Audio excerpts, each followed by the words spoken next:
Good morning. It's Friday, May 22nd. I'm Ray Roa, editor-in-chief at Creative Loafing Tampa Bay, and I'm a good son. So I want to say happy birthday to my mom and that I love you so much, and I can't wait to see you tonight. Mitch Perry is not here today, guys. Mitch is living his best life in Napa, California this weekend, attending the Bottle Rock Music Festival this weekend, where headliners include Foo Fighters, Backstreet Boys. Never took Mitch for a Backstreet Boys guy, but the Backstreet Boys will be there. Lord, Teddy Swims, and LCD Sound System. So always happy to see Mitch living his life because he's such a political animal. So Mitch, I hope you're having fun. We are going to mess around in here and do something kind of different in the studio today, which we'll detail. Mitch will be back next week. I believe we have District 4 Tampa City Councilman and mayoral candidate Bill Carlson on the show. Obviously, so much to talk about when it comes to this city, and I'm sure we'll really get into that. But for now, you guys know that every day is Earth Day, pretty much. We definitely believe that at Creative Loafing Tampa Bay, where I'm the editor-in-chief. And I'll go ahead and say in here at WMNF, I'm a volunteer programmer here every Friday. And this week's issue of Creative Loafing Tampa Bay has the word Creek Shed plastered in front of it. Creek Shed, for about as long as I've been on staff at Creative Loafing Tampa Bay, a gentleman named Dr. Thomas Halleck, he's a professor of English, Literature, and Cultural Studies at the University of South Florida. He's had this column. It's called City Wilds. He was joined in that endeavor by Dr. Amanda Haggard, an instructor in animal studies at Eckerd College in St. Petersburg.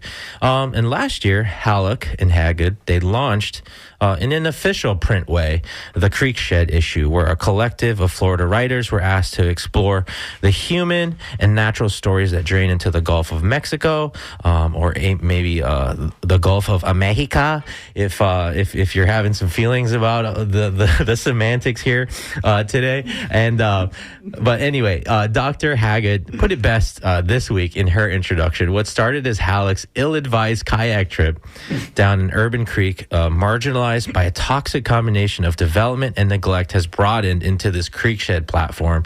It's a platform that we are using to tell the many stories that drain into Tampa Bay. Last year's edition was driven by folks like Gary Mormino, Diane Roberts, Tyler Gillespie, Gloria Munoz, Rita Youngman was in there, so many. And by the way, I want to shout out Down and Dirty that just wrapped over there. They had Paul Wilborn in there. They talked about Gary Mormino. It was interesting to hear Down and Dirty go this arts direction, because we're going to go there too this week, but we will do some hard news at the top. So this year's outing of Creek Shed includes nearly a dozen new pieces drafted by students in Professor Natalie Centers-Zapico's graduate poetry workshop at the University of South Florida. These works take us across the watershed from Lakeland's Lake Wire to the Gamble Plantation. We're going over to the Manatee River, Clearwater Beach, Seminole Heights, the Skyway Bridge, and of course to all these creeks.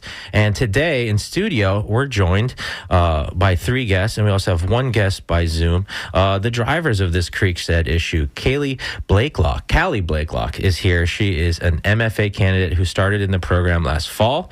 In January, Callie received the Gary Fleming Key West Writers Workshop Award. It's an honor that's awarded. She got a week-long trip to Key West for a writer's workshop earlier in the spring.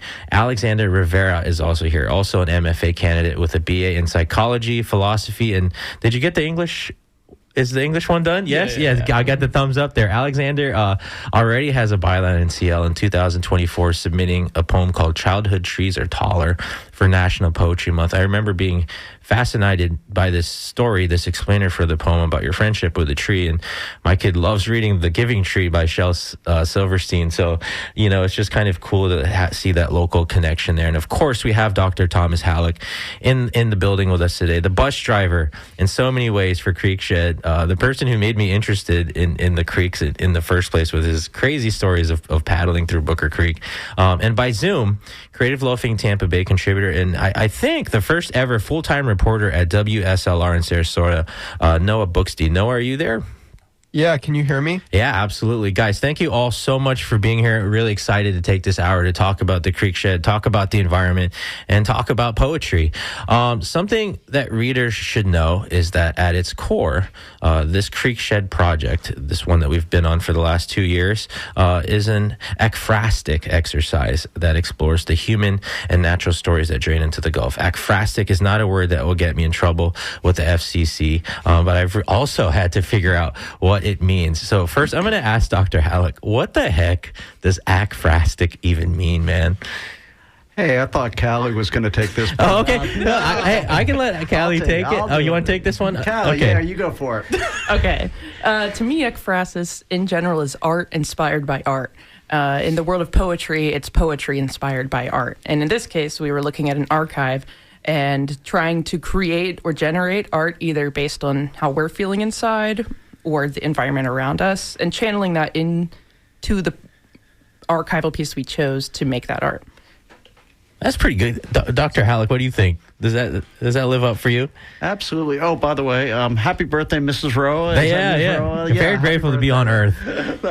Ekphrasis is responding poetically, or I guess in any literary form, to a work of art, typically. Like the classic one is John Keats's Ode to a Grecian Urn. Still bright a quietness, and he's sort of reflecting upon the story that he sees within the urn. And it's a real long and old tradition in poetry. We really have been using it also for responding to archival works. And I was just talking to Alex about this. It's a way of engaging environmental issues without necessarily alienating people, because it's the archives. It's based on photographs and illustrations and newspaper clippings and journals and diaries and all these items from the past, and explaining or trying to express what you see in it. So I don't think you can really get into an argument about it. I really like it because it's a way of telling environmental stories without necessarily putting anyone off, because you're taking anyone's side. Alex, anything missing from that ekphrastic explanation there? As far as I can think of, no. I think that was actually a very stellar way to describe it.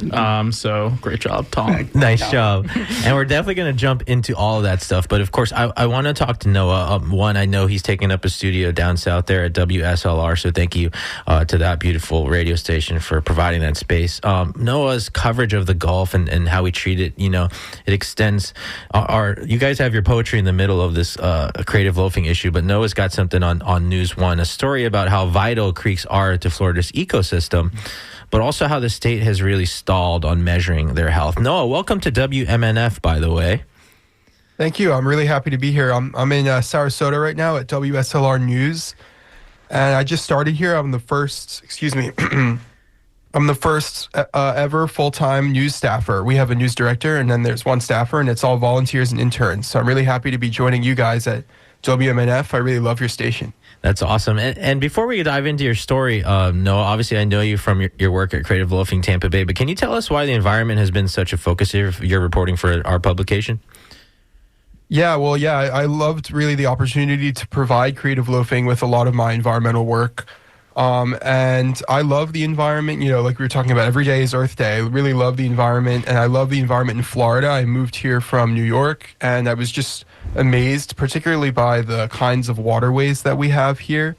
And they really are just a way I love to spend my day-to-day life whenever I get the chance. So when I became a journalist, it was kind of natural. I was just, I really want to see what's going on with these and make sure that they're healthy and that we're doing everything we can. Yeah, and obviously your reporting down at WSLR News expands beyond the environment, but obviously they're all connected. Let's jump into your Creek Shed story, Noah. You talk about how often we drive around St. Pete. Let's talk about the old southeast, maybe past Bartlett Park, underneath all these oak trees, and then at its southern end is Lake Maggiore. Did I pronounce that right? I think it's Maggiore. I think it's mispronounced, actually. Yeah. Okay, there you go, Maggiore. So to people driving through the neighborhood, it might seem like a drainage ditch, but Salt Creek and Booker Creek are actually natural creeks. These are not ditches or dredge canals. Can you talk about why that matters, Noah? Yeah, so on the whole, there are serious issues right now, with pretty much all of Florida's aquatic systems that aren't getting enough attention. We have, industrial and agricultural uses that are drawing down the aquifer and things like that. There's this long drought. But, these issues aren't getting enough attention. And I think that creeks get even less attention because they really aren't clear their function when you just kind of see them driving from the side, and they're surrounded by all this development. So you really don't understand how they're functioning in the natural system because they appear to us like driving from the side of the road to be kind of removed from that. But they're really important. They are vital to Florida's ecosystem. They serve as natural nurseries for different fish species, including like tarpon and snook.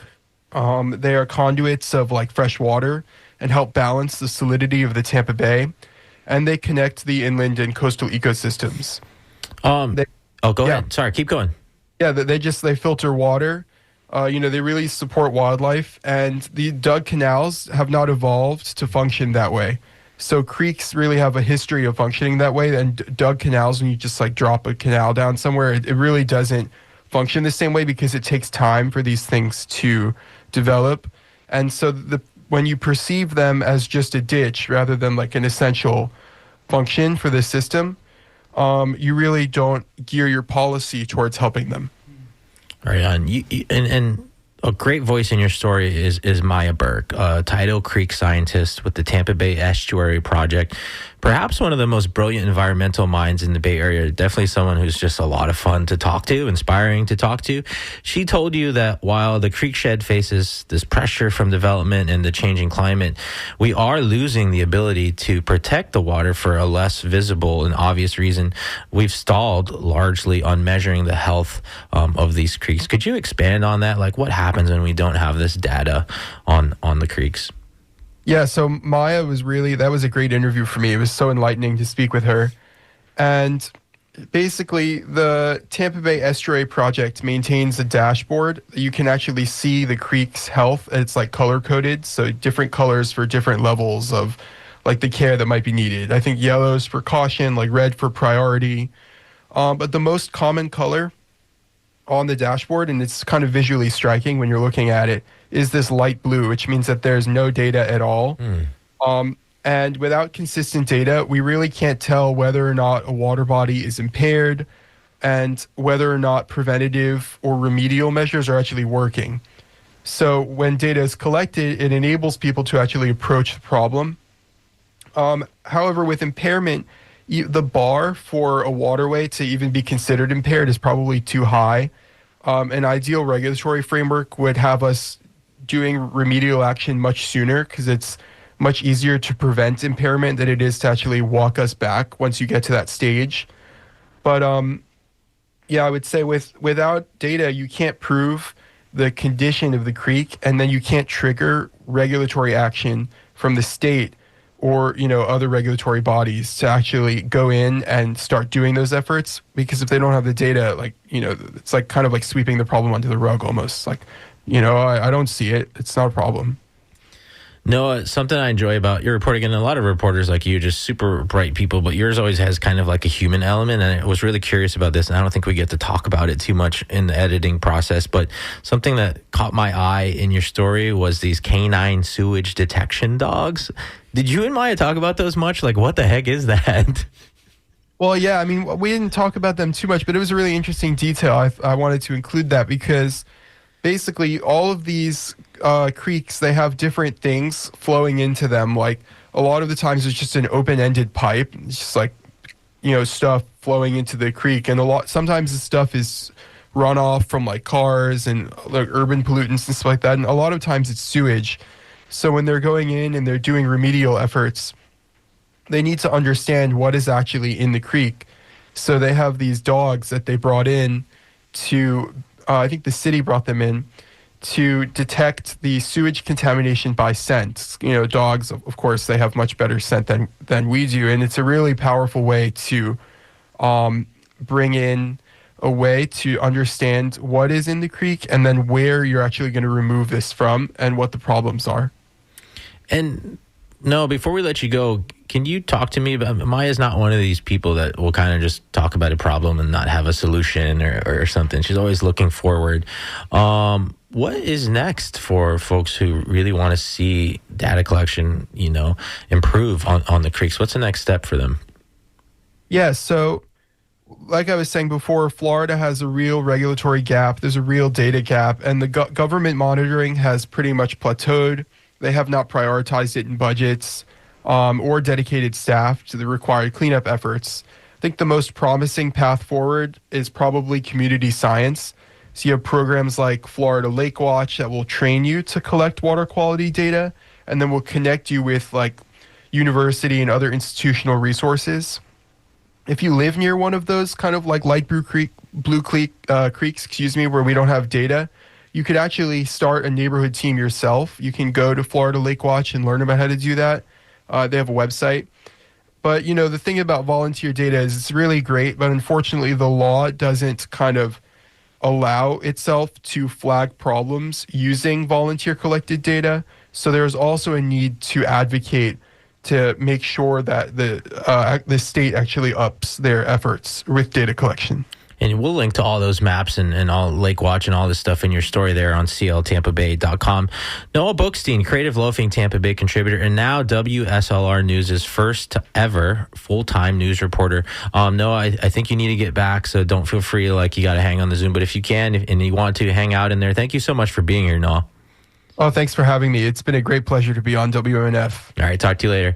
And we want to remind people here at 11:22 a.m. on WMNF Tampa. We're Ray Roa here. I'm the editor-in-chief at Creative Loafing Tampa Bay. Mitch Perry is away, so I will play today. We're doing something a little bit different. Joellen Schilke will do Art in Your Ear here after us, but we're going to talk about poetry. We're celebrating the human and natural stories that drain into the Gulf.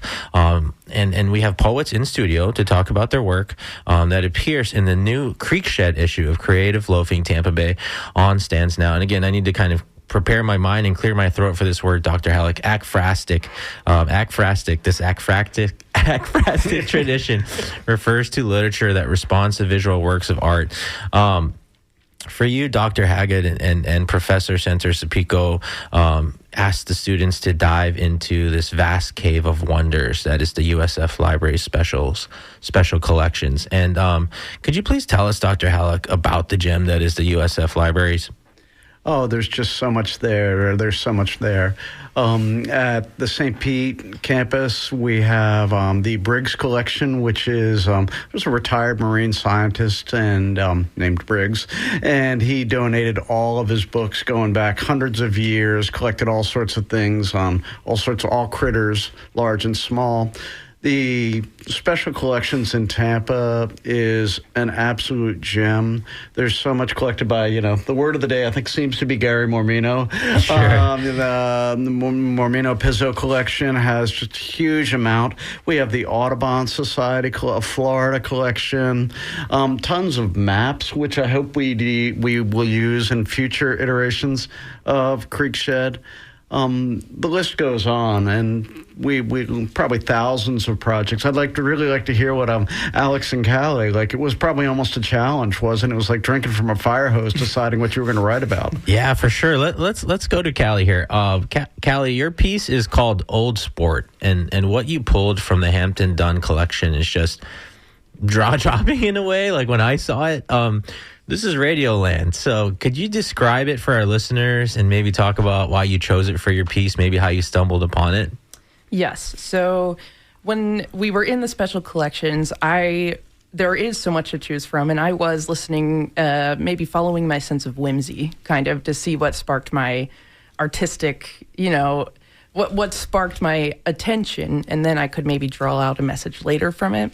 So what I saw that grabbed me was this image of two men. It's a sepia-toned postcard, two men in bowler hats on a cart of sorts, being drawn by two alligators. One is big, one looks like a baby alligator.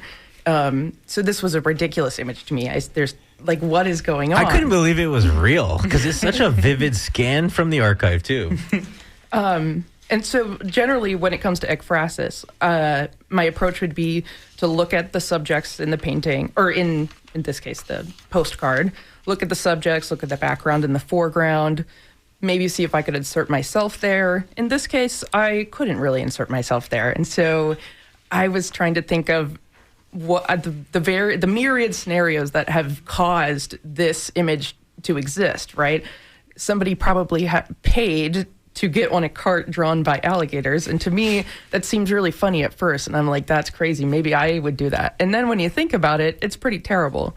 And when you zoom in on the picture, there's a lot of metal. There's a lot of metal and wood going on. It's not soft straps. And so this thing that's visually funny to me, it probably was not very fun for the alligators. And so that's what was at the core of my inspiration for this. Both funny, that was the attention grabbing thing, and then like, oh man, this was animal cruelty. Yeah, and so let's go ahead. Can we have you read Old Sport? So Callie Blakelock here, MFA candidate at the University of South Florida Tampa campus, is going to read Old Sport, an ekphrastic work as part of this Creekshed project that we've got in the issue of Creative Loafing in Tampa Bay. Take it away. All right, and one thing I want to say before I read it. Sure. I'm a poet, but I'm not a spoken word poet, and I think there's a distinction. So generally when I write things, it's for the intention of it being read. And I'm only giving that preface because part of my poem involves talking in a transatlantic accent. And so I'm going to try to do it. Okay. But generally speaking, I'd like for the readers to imagine that in their head. We applaud your bravery. Life is all about stepping into these places where you don't know what's going on, right? And you're doing that right now. And only on community radio can you do this. Exactly. So here's Old Sport. Before I read it, get in your head, 2 men in a sepia photograph riding a cart drawn by alligators. Here's Old Sport. They go through 7 gators a day. For $1 whole, you can feed them a fried chicken leg. Just 5 cents to spectate. Yankees in town on holiday. Transatlantic accent. What do you say, sport? Why don't we head down to the old alligator derby? Place a few bets on some sweet and scalies. Pick up a few fat cigars and Ivor. How about it? Metal grinds into the roof of the mouth and into dun white armpits. Men are dragged for their own pleasure, slow and heavyweight in perpetuity. They fork over dirty nickels to sit on a makeshift cart held together by splintered wood and anchored in limp scales. The vendor wipes off the gator blood before the next ride. Non-paying customers wait till after hours. Pour whiskey into the pink throat of whichever reptile still stands. 2 men pry the mouth open so another can stroke its vulnerable tongue without having to fuss around with pain. Bourbon can warm cool arteries, after all. When the bowler hats are hung up to rest and stubs of cigars have cooled in the dead of night, the gators rest their weary necks and hope for a soft and unflinching hand to slip them a kind fish. Their bodies make do with what's given. Liquor and mush churn like so many minnows writhing. Behind 3 sets of eyelids, a picture show.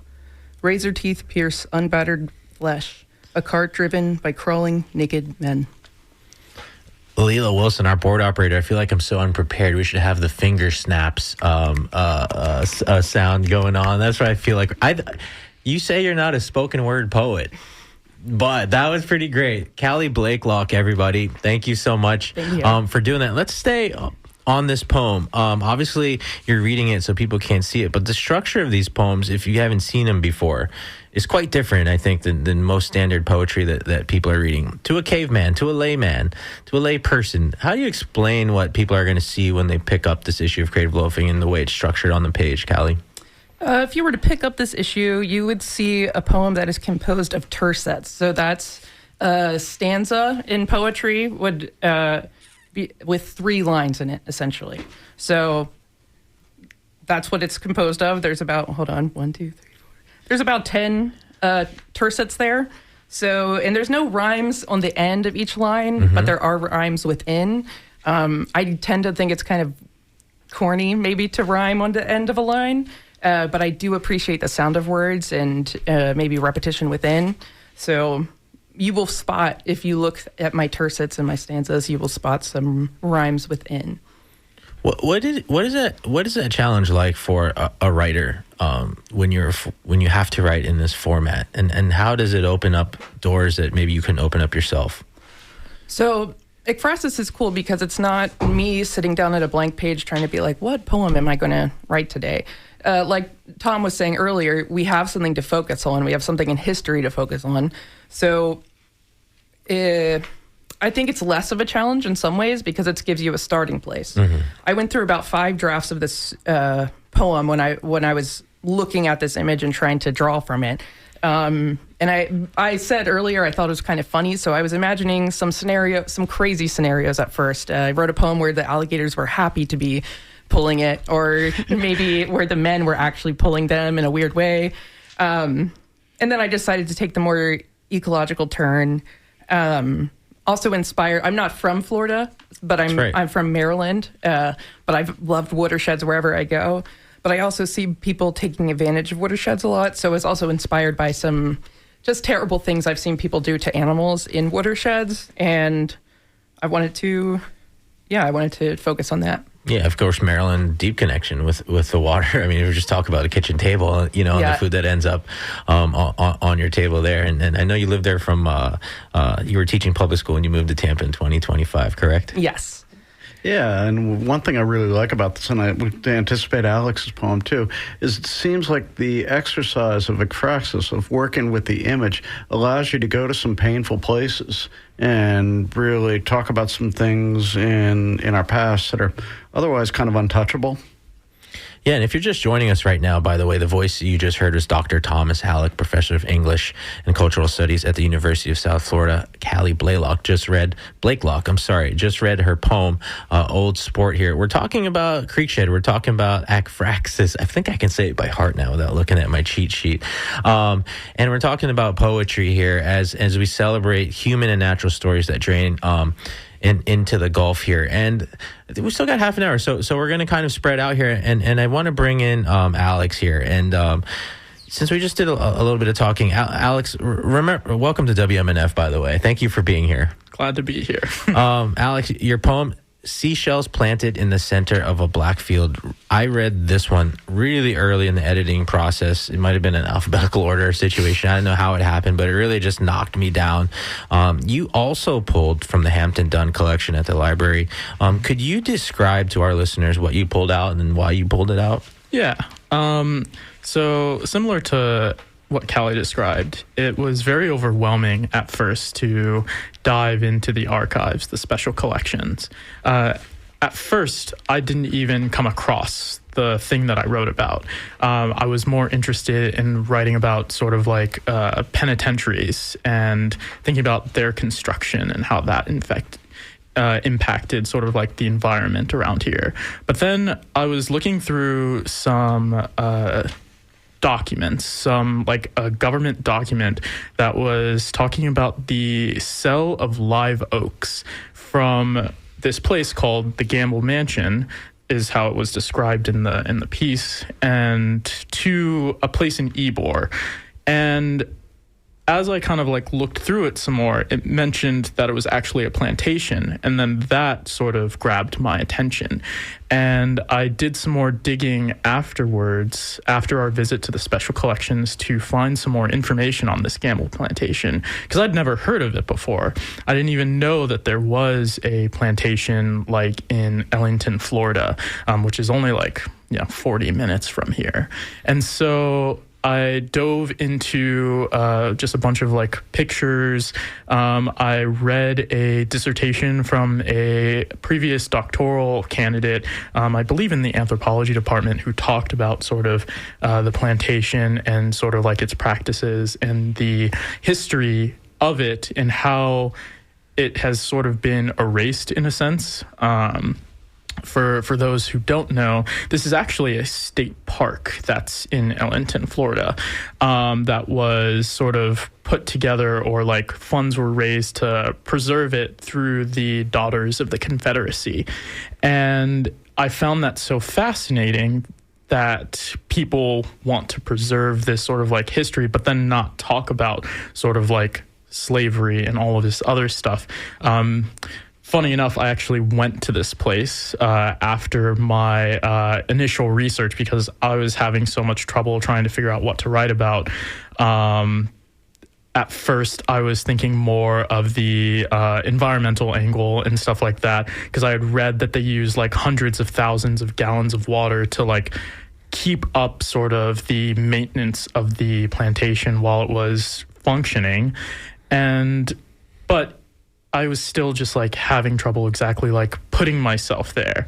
So it was actually our professor, Natalie Center-Sapico, who recommended maybe, hey, go out there, like do some like field notes. And so I did that, and I took a tour of the place, and it was very awkward. But I learned quite a bit. I learned that the construction of the plantation was made up of these tabby stones, which are made of seashells. So it was like the environment was used to create this plantation. The sea, in a way, the Gulf, in a way, was used to do that. But they didn't really talk about like the uncomfortable things while I was there. And it was very interesting to sort of like see that and see sort of like the avoidance of that. And so that's where I sort of steered this poem, sort of like bringing forth the awareness of the history of this place, the slavery, the uncomfortable sort of like topics that they avoided. We're definitely we see some phone calls coming in. The phone number is 813-239-9663. You can send an email to dj@wmnf.org. I need to scroll to the top of the email. And we're going to keep asking Alex about his poem. But for right now, Alex, could we have you read this poem, Seashells Planted in the Center of a Black Field, for us? Yeah. Seashells planted in the center of a black field. Inside the field of manatee sits a house built of seashells and ash. I am a black body walking over the hands of buried black men and women. No matter where you stand, your eyes will fixate onto the white shells, casting shadows in your direction. A white man pushes me through crooked and creaky halls where the ghosts of mosquitoes circle ancient beds in hopes of drawing blood from the withered white daughter of the Confederacy who waits in a rocking chair. Her skin melts into the bones on the back of her hand. She points to the old slave quarters out back and says, "You are welcome to visit them," but refuses to take me there herself. The slave quarters have become the field, erased like black ink that bled onto a page from a finger dipped in whiteout. The fingerprints will always look like seashells. So much like Callie's poem, quickly again, if we don't have the finger snap sound effect, but I feel like if we were in a cafe, that would be happening. There's it's really visceral, the reaction that you get when you hear these poems, when you read them, especially right now as I'm hearing them read to me for the first time. There's that line in there: "You are welcome to visit them, but refuses to take me there herself."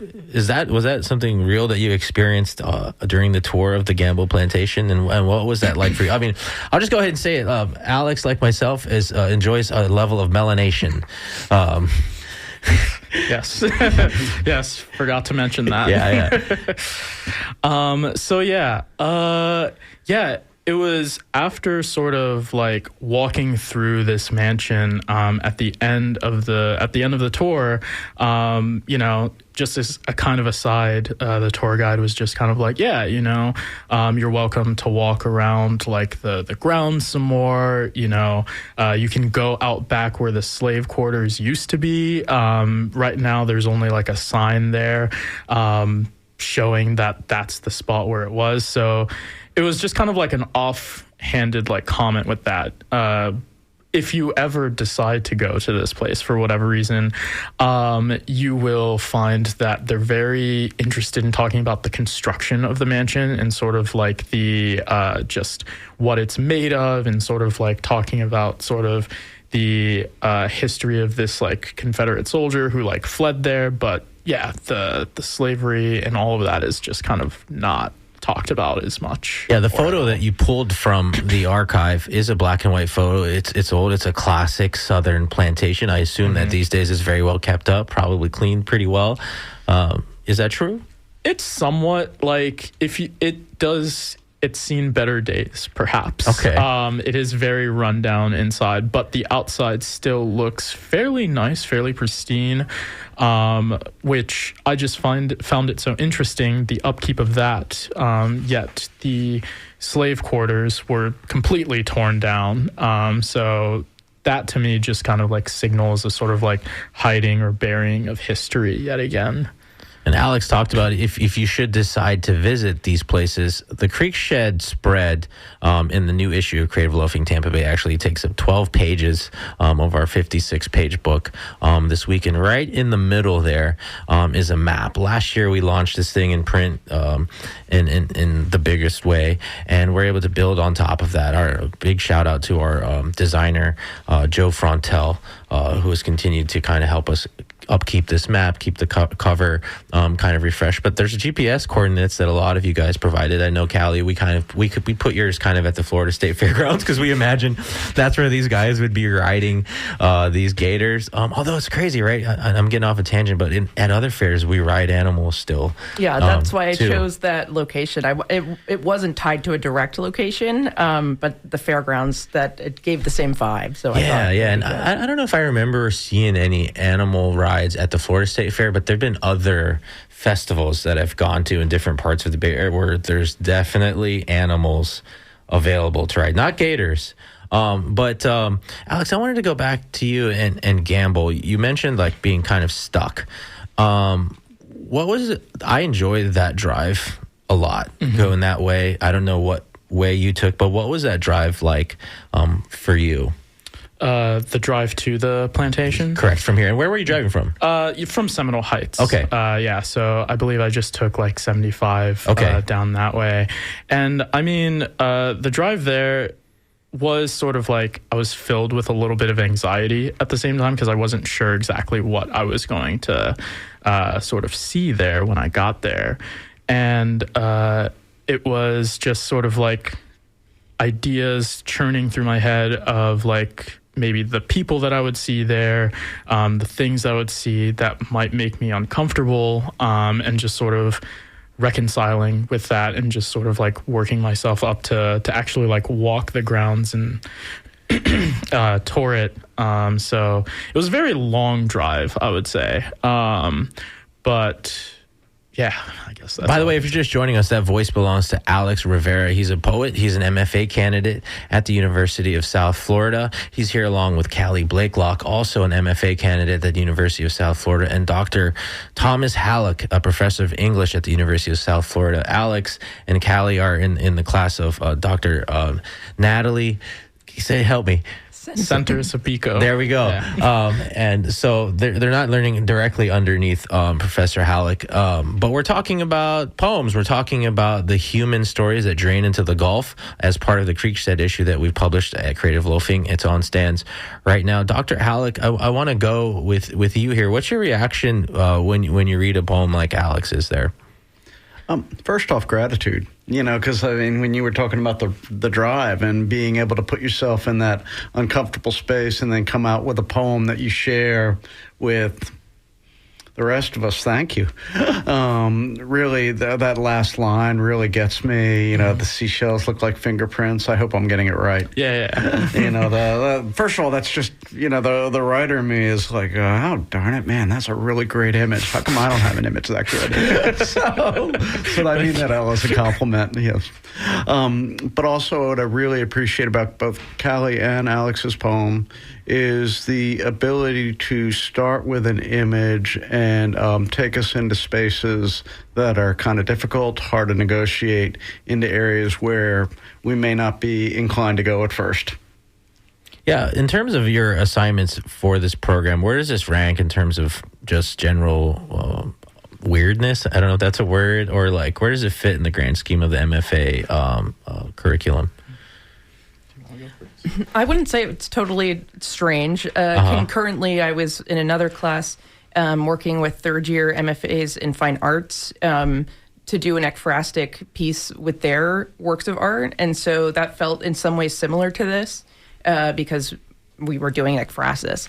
And it's something that I used to teach high school, and ekphrasis used to be something I taught in creative writing. And so I've been hyped for the opportunity to have so many ekphrasis chances and things to mess around with. It's like an ekphrasis fest in a way for you right now. And if this isn't obvious already, people on the radio, I failed out of college. Okay, I failed out of college. You guys are MFAs. Callie taught English for 5 years. You have multiple BAs.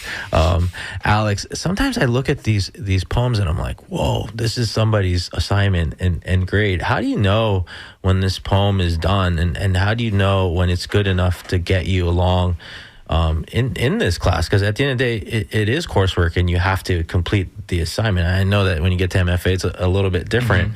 But how do you know when your poem is done and you've done the work, for yourself and also for your instructors as they inevitably have to critique you? Yeah, that is a tough question, because a lot of times, even when you submit it, you're just like, that's not done.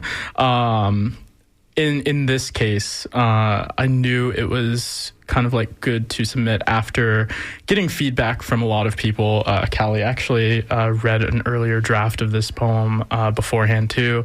And for me, it's when I read through the poem multiple times and I've made, countless corrections, line shifts and everything like that. And I read it and I say, okay, at this very moment in time, this poem is saying exactly what I want it to say. And of course, those feelings can change when you look at it like 2 hours from then. But at least when I go to submit something, whether it be for a literary magazine, an assignment in school, or anything like that, once I'm like, okay, this is how I wanted to say it, like right now, then I send it off. What about you, Callie? What's your you've kind of hinted at like what your process is like a little bit, but how do you know when this is the poem that you want to turn? You've talked about you wrote several versions of this poem before you landed at this one. Are poets like journalists in that we just wait till the last minute to turn something in? Like, how does that go? So, yes. Okay. So like Alex said, we looked at each other's work with a few of the other people in here because actually for this assignment, we weren't doing workshopping in class, even though with everything else we wrote in that class, we were doing group workshops, which is a big, draw, an appeal of the MFA to me. So this one, we were kind of on our own and there wasn't a formal opportunity to workshop. So we were like, we got to get together and this is a big deal to us being printed in Creekshed. And so we were like, we're going to work with each other, which is, the community aspect of poetry is something that is really cool anyway. So definitely it's about getting input from the people around you. That was super helpful. And so many of all of the other poets are so talented too. It's, we spark ideas off of each other, or someone will come up with a title that you're like, oh my God, that's perfect. So yeah, definitely collaboration. And then a bit of what Alex was saying, you just get a feeling where you're like, okay, this is good. Nothing is ever completed though. Like I have a billion poems and none of them I don't think will ever be done. But you just have to trust that, it'll be taken at the time that it should be or not. And Tom, I describe you as the bus driver all the time of Creekshed. My entry, my first touch with you was seeing you. Your editor was Kathy Salustri at the time, who was the arts entertainment editor. And I just see you in the creek, in this kayak, doing this thing. And I feel like at least, we formed a great friendship and partnership here over the last decade, unbelievably. Pretty awesome. You get to open these poems and in a lot of ways, after Professor Natalie, you're the one kind of getting all this stuff together. What's it like? What was it like for you to read this batch of poetry and this phase of the project? What's that like when you open all those up? Because you two aren't the only ones in here. There's about a dozen works in this thing. The honest answer is trepidation. Because, Natalie Center-Sapico to me is just a rock star in terms of poetry. And, just among my entire community, one of the last people I really want to disappoint. I really want to feel like, all right, we've done well. I want to do right by her. I also wanted, of course, the students. We were hoping to have a launch, and that kind of fizzled. And I was I was kind of bummed about that. But me too. Yeah. But then to read the poems, to me, it was like just Christmas morning, you know, these fantastic words. And gosh, I didn't have to do a darn thing. So I have to say, it was quite a gift. The thing about Creekshed is we really are trying to let it go in the direction that in which it wants to go. And not much like a creek. Like a creek, let it flow like a braided river. And really, I love seeing different people pick it up. I think that's the strength of the project. Tom, I'm going to stay with you. Can you talk to me a little bit? Because poetry, you know, it's been around forever, you know, an ancient art form in so many ways, yet we're seeing it being completed by people who look a lot different than us in their health insurance profiles and all of those kinds of things.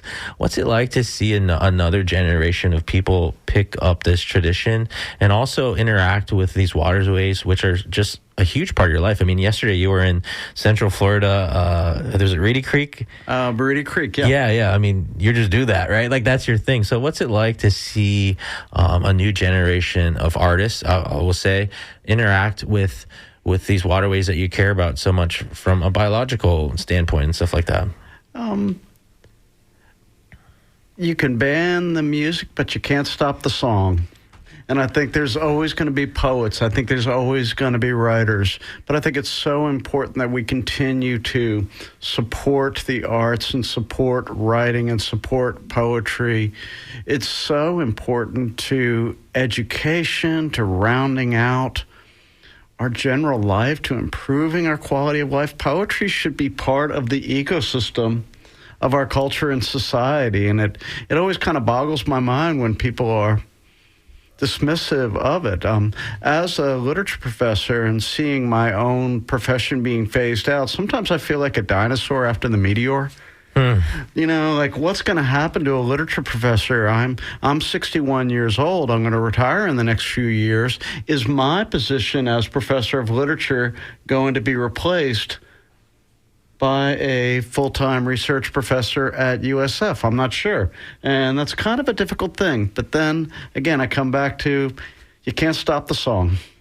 Yeah, and I know we're wading into tricky territory here when we talk about that. But, you know, Callie, you taught public school for 5 years before you moved to Tampa for this. And I know that, you know, coming to the MFA, getting that Key West award is a huge thing for you. But not the average person decides to do this. So what does your future look like in this? And what does the future of this process look like for you? I mean, you've chosen to do it at a public university. And what is that like for you?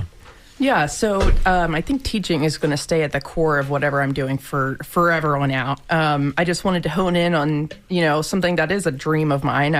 I didn't even think of myself as a poet in July of 2025, right before I came into this program. And then being immersed in poetry here in the community just feels like it's popping off, maybe in a way I didn't recognize in Baltimore.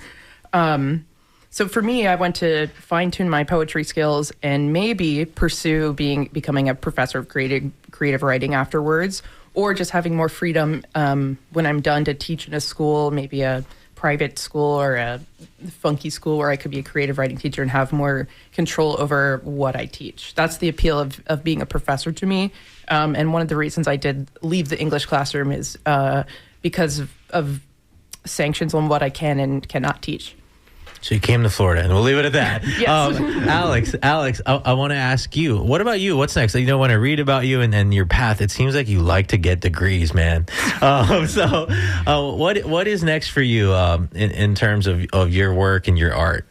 Yeah, so similar to what Callie said, my ultimate goal is to be sort of like a professor of creative writing. You are also correct. I do like getting degrees, so I am pondering getting a PhD as well. So that's probably going to be the next big thing that I apply for in this upcoming sort of like cycle. Now that I've recently just completed my MFA. So yeah, thanks. Tom has a huge smile on his face right now. What's up with that, Tom? Oh, finished a degree. We love that.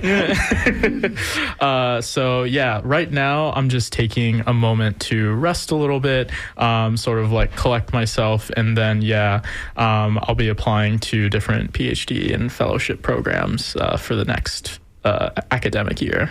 I'm always really curious about this, and the Pope is supposed to issue some big statement on AI coming up. And Tom, you were talking about, will I be replaced? Like, what does that look like when I retire? But when I talk with journalists, at least, we always talk about how, an AI can do a lot of things, organize spreadsheets or help you create a calendar event or clean your email up and stuff like that. But an AI just can never be human, at least now. Not in our generation, maybe not even for our grandkids, right? Skynet's not that close.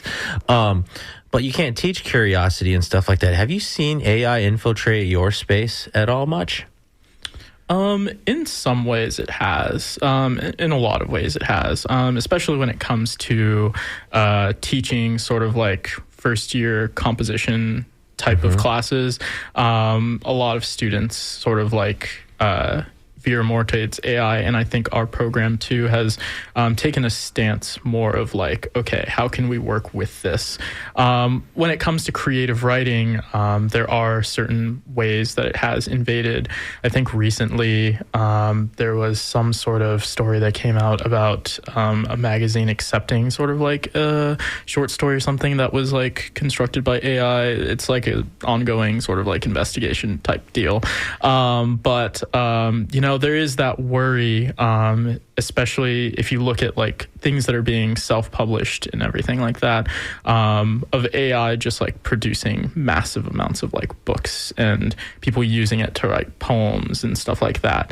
And so for me, there is a bit of a worry, but also not so much, because one of the things that's beautiful about creative writing, poetry, is that when you want to write this stuff, or when you do write this stuff, you love the process of writing it. And a lot of students that I've taught who are passionate about creative writing love that process. And yes, I mean, you want to like write a good piece of work at the end of the day, but the process of actually writing stuff is important to a lot of people. And so I think that's not going to go away anytime soon. So there are worries, but, I think it'll be okay. Callie, anything to add to that about, folks concerned about whether or not an AI... I can't believe I didn't try to ask an AI to write an ekphrastic poem using one. I'm going to do that this weekend, maybe. I would say if you did, we would be able to tell. And how so? That's... So AI is based on human input, and right. So it's going to rely on maybe some tropes in poetry, and it's going to generate something that is probably not as original, or there might be punctuation in it that lets me know instantly, okay, this was generated by AI. I think if you look at modern contemporary poetry, like if you read any of the ones in this Creekshed issue, none of them, it will be clear, none of them were made with using AI. And I think what Alex says about the process and revision, those things can't happen with AI. And so I don't feel as concerned about it coming into the world of poetry, because I think true poets recognize, and anybody can be a true poet, but I think true poets recognize the value of piecing a poem together word by word that comes from your own brain. Yeah, it was incredible to kind of go through all of these poems and connect them to the places on the map. And some of these places are in my neighborhood, and to really look at that particular block or stretch of Hyde Park or wherever and see it in a whole new way. We just have about a minute left here. Tom, could you tell us what's next for Creekshed? I think we talk about this all the time, but what do you think is going to happen next? And before we sign off, I just want to give a thanks to Creative Loafing for running poetry. Not a lot of newspapers, alt weeklies, dedicate this. So happy to do it. Thank you. We are in the conversation of where we're going to go with Creekshed.